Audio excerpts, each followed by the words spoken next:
Ronda Rousey's done a lot. Done more media than anybody ever in the history of this company. Major media that nobody else could get, and she did it all. And this is something she asked for. It doesn't open floodgates. It doesn't change anything.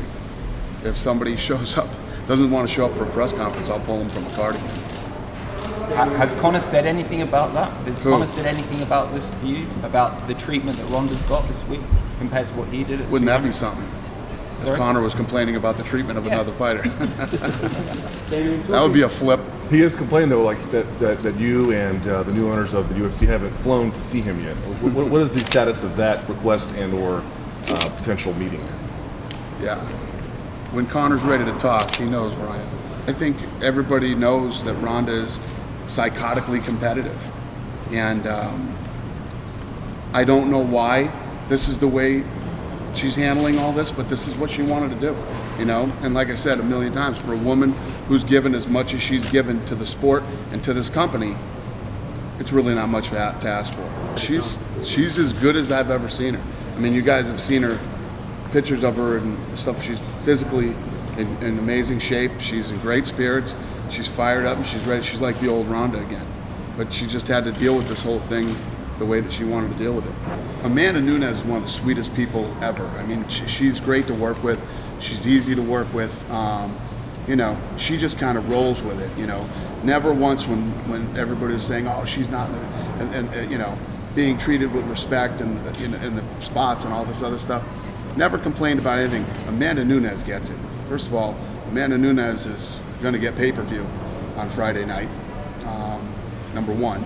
And number two, like I said a minute ago, Amanda Nunes wins on Friday, everybody will know who Amanda Nunes is. You know what I mean? It's going to be the biggest fight of her life, financially and every other way it could possibly be big. Cain and Werdum? Werdum said that they never offered him. Werdum has turned down 2 fights. One of them was JDS, yeah. Werdum turned that fight down. And the other one? There's different ways to turn fights down. I can call and say, hey, you want this fight? No, I don't want this fight. Or you can say, yeah, for $800,000 in a piece of pay-per-view.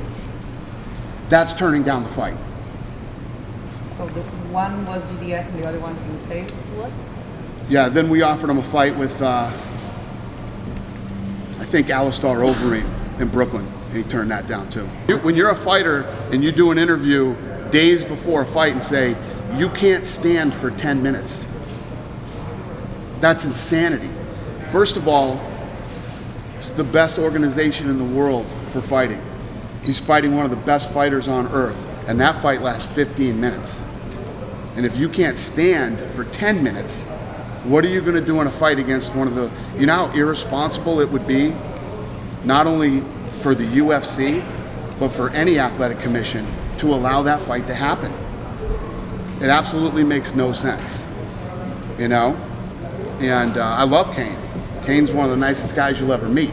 But if you read that article, it does not sound like he wants to fight. What do you make of her sticking with Edmund despite her mother speaking out against it and all the troubles he's had this past year? Well, the thing is, you know, in my opinion of it, you know, nobody was complaining about Edmund when she was on a tear and beating people in record time, you know, and then she loses the fight, and, you know, that's when everybody starts pointing the finger and saying she shouldn't be there.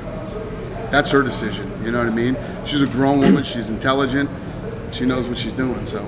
Do you think a win by Ronda on Friday secure her as the greatest women's martial artist, hands down, no debate, she gets the belt back again?